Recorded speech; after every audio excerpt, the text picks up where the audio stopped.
Hello, everybody, and thank you for tuning in to the Liberty Report. With me today is Daniel McAdams, our co-host. Daniel, good to see you today. How are you this morning, Dr. Paul? I'm doing well. Good. I want to talk about an article we saw this morning in the American Conservative, written by a friend of ours, and we've talked about him. And we got to know him back in the beginning of this century when we were fighting this, try to stop that war in Iraq. Yeah. And he was the UN inspector, weapons inspector. And he's a Marine inspector and been around. And his message back then was that don't go to war. He really doesn't have any weapons over there. And he was the inspector. Yeah. But so he was silenced and eventually pushed aside. But he was right. And we quoted him back then. Of course, he's been supportive of our activities with this program. So the article that he wrote is entitled, "Did Trump Just Threaten to Attack Iran with Nukes?" Pretty serious question, and he has a question mark on that. I think the issue, though, when I look at it, it looks like he did threaten Iran. But the question I'd have in mind, is he really serious? Yeah. You know, because we know that he does bluster at times and then he backs off and he changes. I mean, think about what he was saying about Kim Jong-un in North Korea. You know, it looked like we were going to have bombs in no time. And now I wonder if they play golf together. Not yet. So, but this article, he talks a lot in this about a proposal and the bluster toward Afghanistan, you know. And it turns out that he uses this sort of an analogy that when Trump talks about it and theoretically says, look at what we could do, we could eliminate you in a day and all this, that now what Scott is saying, he says maybe he's really sending the warning to Iran, you know, because his point being Afghanistan, I mean, we haven't won, but they haven't lost. And they still have their country, and they're still on the moral high ground of trying to get us out there. But I don't think anybody could talk Trump into nuking Afghanistan, even though he used it as a demonstration pit, you know, early on to show how we can drop big bombs. But anyway, this is significant mainly because hopefully there's no truth to it, but Scott Ritter is to be respected and listened to, and he is sending out a warning here that this is a little bit too strong and not very, very good diplomacy, to say the least. To say the least. Well, let's start with the Afghanistan part and then move on. We have the quote that he said. This is when Imran Khan, the Pakistani Prime Minister, was here earlier in the week, and he's talking about Afghanistan. He said, I could win that war in a week. I just don't want to kill 10 million people. I have plans on Afghanistan. And if I wanted to win that war, Afghanistan will be wiped off the face of the earth. It would be gone. It would be over literally in 10 days. And I don't want to go that route. So he's actually suggesting here that he has seen war plans that would enable him to completely obliterate and kill 10 million people in Afghanistan. Scott Ritter says that's not the case, most likely. But interesting, before we move to Iran, which Dr. Paul is our sort of main focus, the interesting thing that struck me when I saw him saying this is he kind of let out an embarrassing truth, which is Afghanistan, no, you're not sovereign. We own you. And actually the Afghanistan government embarrassingly had to put out a statement. You know, shows that they're the puppets. If we have that statement that they put out, the president, President Ghani, he had to say, the Afghan nation has not and will never allow any foreign power to determine its fate. Good luck with that. So it just shows that we're not a partner. We rule the country. Well, I think that Trump has revealed some fundamentals about his foreign policy. Remember a couple of weeks ago, a month ago, where there was a couple incidents where there were minor explosions on 2 oil vessels, and everybody knew the Iranians did it, which they never proved anyway. But Trump was advised that if he did do and retaliate, and they had considered it, and the planes were ready to fly, he was told by his military advisors that at least 150 civilians would die. And Trump, had a logical thing. It was, those two little pinpricks. Yeah. We don't need to retaliate and kill 150 people. It's not worth it.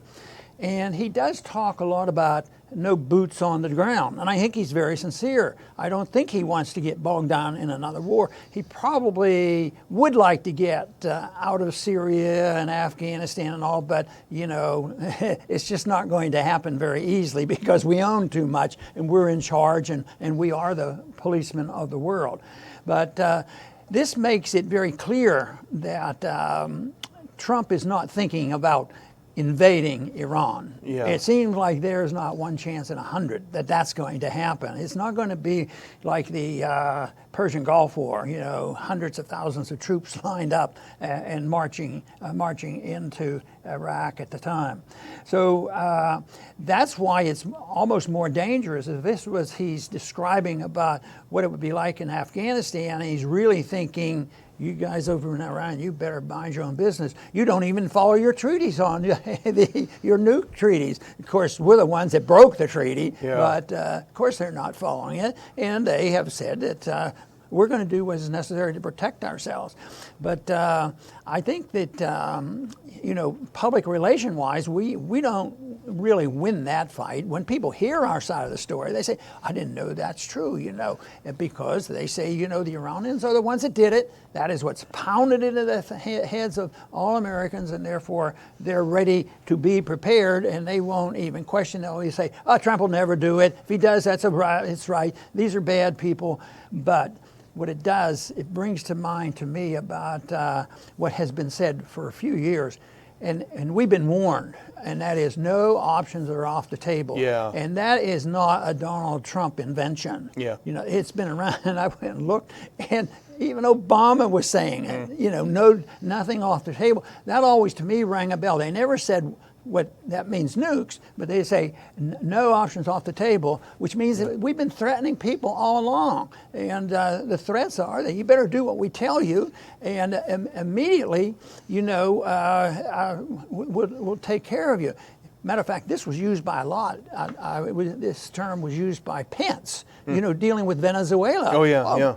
All options are on the table to do that. So what did we have just this week? We're trying to bribe Maduro. Yeah. So if you leave, we'll give you money. Yeah. We'll give you money to leave, and then Please. we're going to send all this welfare in.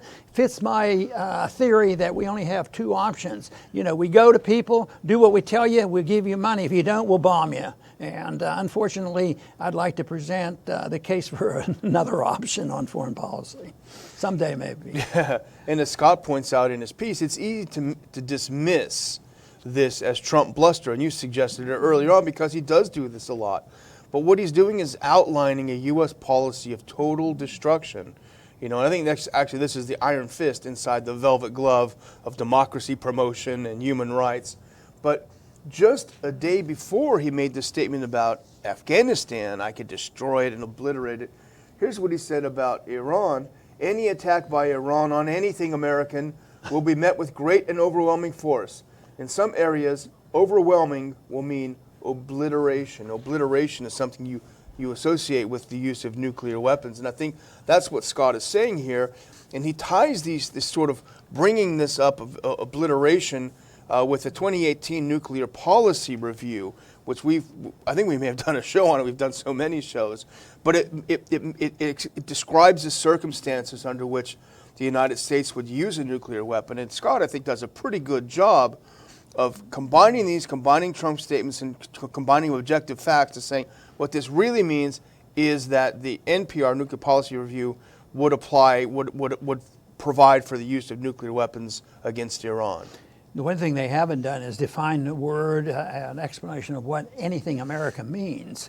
You know, that might mean something to Americans and to the neocons and to Trump, but it might mean a whole lot, something different when it comes to the leaders in Afghanistan or even in Iraq now, because they don't want to be seen and they're not interested in being owned. Even the Europeans now, every once in a while, get a little bit of self-respect and say that why do we have to live up to the consequences of your sanctions?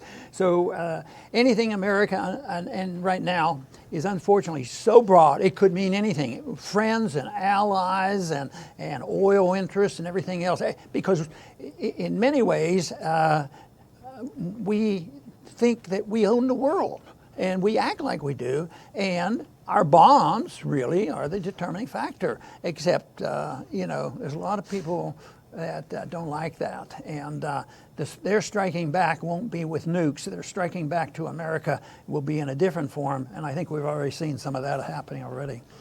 I think it also reflects the frustration that not only Trump, but probably a lot of Washington has with the fact that we simply don't win wars. We've been in there for how long? It's grinding along. We're trying to sue for peace in a way that can save some face.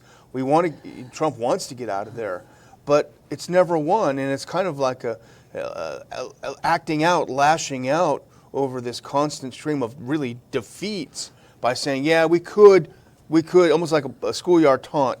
We could knock you out, we could nuke you all, we could, but we're not going to do it right now, So it's a sense of frustration, I think. Now, I mentioned earlier that Trump doesn't have the stomach for, and hopefully has the brains not to do it, and that is put boots on the ground, hundreds of thousands of troops. And I think he's smart enough to realize that. But where he comes up short is where he believes that, and many progressive Democrats agree with this. Well, we don't want to bomb them, but we have to do something. We can't let people run roughshod over us. We own them, but sanctions are okay. Yeah. And even if Trump expressed concern about 150 people dying if we bomb them. How many people have died, not from Trump's sanctions, but others? Plus now it's Trump sanctions. So they want to put more sanctions on Iran. What are they going to sanction? What can they do? They've done about everything in the world, but that doesn't faze them at all. If they really care about the children. Hillary was a big defender of the children, yeah. And how many died at her hands? Yeah. With her foreign policy. Plenty of them. In this policy of total destruction, obliteration. Again, you could say it's hyperbole, but as Scott points out, U.S. doesn't have a good track record of restraint when you look at places like Kobani, Mosul, Raqqa, which have been completely obliterated. Granted, we haven't used nuclear weapons on those cities, but you're talking about fighting lightly armed jihadists, and you completely obliterate the cities. So this is kind of a new way of thinking. And it's interesting because I'm thinking a lot of the Iran hawks, the warmongers, they justify our very militant stance against Iran by saying, well, they chant death to America every week or something. But how does that compare to someone that actually has nuclear weapons, can blow up the world 100 times, saying, we will completely obliterate you? Compare that to some people on the street, without guns chanting, Some of this debate went on before World War II ended over Hiroshima and Nagasaki. And we had already won the war. The Japanese were pleading for peace, and they were negotiating, but they were to be taught a lesson and to show who was the winner of the prize and who would be the superpower, after the war. So there were many people who advised against the annihilation of those two cities, but even Eisenhower opposed it. But it went through, and that is what they're talking about, annihilation like this, and the world survived. But even back then, it was unnecessary. That didn't win anything, and yet I know I was taught in grade school, because things were going on, well, this was necessary, because otherwise we'd have had to send 500,000 troops over. A lot of our people would have been killed if we would have had to invade Japan. So they opted for the annihilation. And I guess Trump is threatening with the annihilation and make people toe the line. So it's a little bit different now because I think that there's going to be enough determination by some of our friends or our enemies not to capitulate to our demands. And you know, you could say, well, Trump is bluster, all the bluster and everything, and he doesn't really mean it. But I think the real danger is it desensitizes people to the concept of total annihilation. You know, even how many years after Hiroshima and Nagasaki, we still, our breath catches when we think about 300,000 people obliterated in a split second. You know, but this sort of desensitizes us to the idea that, hey, you don't have to worry about non-combatants. Just kill them all. Let God sort them out. But I would just close by pointing out, you know, Scott Ritter does a great job, and of course he was a speaker at our conference. I'll come back to that in a second. But he points out that the Nuclear Policy Review of 2018 says the U.S. would only use nukes in, quote, extreme circumstances to defend the vital interests of the U.S., its allies, and its partners. We've got some allies and partners in that region as well who claim that they're threatened. And certainly Iran's, some people still claim, nuclear weapons program is considered a threat to the vital interests. So I think we shouldn't brush off Scott Ritter's warnings that this is something that's in the cards. We should take it very seriously. And as I mentioned, Scott Ritter was a speaker at our conference. We do have another conference coming up, as most of you know, on August 24th, and we'd like to see all of you there. We have a few tickets left. Go to ronpaulinstitute.org/conference, or just go to our main site, and there'll be a link up at the top to get your tickets today and see some great speakers talking about these vital topics. Very good. And this term, all options are on the table. I talked about that a minute ago, but I wonder just how many people have said that and support it, because it really means that they support this annihilation type thing, because it means that you use nukes. And it's another reason, one thing they're trying to do, Daniel, I think, is, you know, with this request for more money to develop nukes, we'll have smaller nukes, and we won't kill quite as many. Of course, we have more powerful nukes than we had back in World War II. So we have these smaller ones, and maybe we can target, and maybe that'll be more humane, you know, that we will only kill 10,000 at a time instead of 200,000. But anyway, the people who have endorsed this thing, all things off the table, instead of saying, you know, how about diplomacy? Is that off the table too? Yeah, you know, that's off the table. So why don't you consider that? But going back, I found out that Obama used the term, Netanyahu used the term, Bolton, of course, you'd expect, and Pompeo, you'd expect to do it, and of course Trump, and Pence was especially loud about it on Venezuela. You know, even a country like that, you know, all things are on the table, you know, and if you don't behave, you've been in big trouble. But I think this whole idea of America can survive and become a greater nation just by you know, threatening, intimidation, putting on sanctions, and putting our troops in every country, and getting and interfering in the elections around the world, and being involved in regime change. I think it's going to come to an end. I don't think you win friends and influence people that way, and I think it's starting to crack. I think our foreign policy is starting to crack, and it'll be interesting to see, you know, in 10 years what the Middle East will be like and what the European Union will be like. But I tell you what, our biggest concern as Americans should be, what are we doing here? What are we doing here to provide for an example of how a country should be run? And that is, of course, trying to follow some of the principles given to us by the Founding Fathers to emphasize liberty. Have a government that's goal is to protect liberty, not to run our lives and run the economy and stir up problems and have a Federal Reserve System that becomes the greatest counterfeiter in the history of mankind, so that everything gets financed and all based on trust of that counterfeit money. And they think, oh, everything's pretty good. We're doing all right. We're still very rich and we're very powerful. Well, we ought to prepare for the day when reality sets in, because people who live beyond their means or beyond their power and authority eventually live beneath those means. And I think that's what I would like to prevent right now. I think it's going to be very difficult, because the most important thing we do is restore these principles so that when that time comes, we can replace what we have with something much better. I want to thank everybody for tuning in today to the Liberty Report. Please come back soon.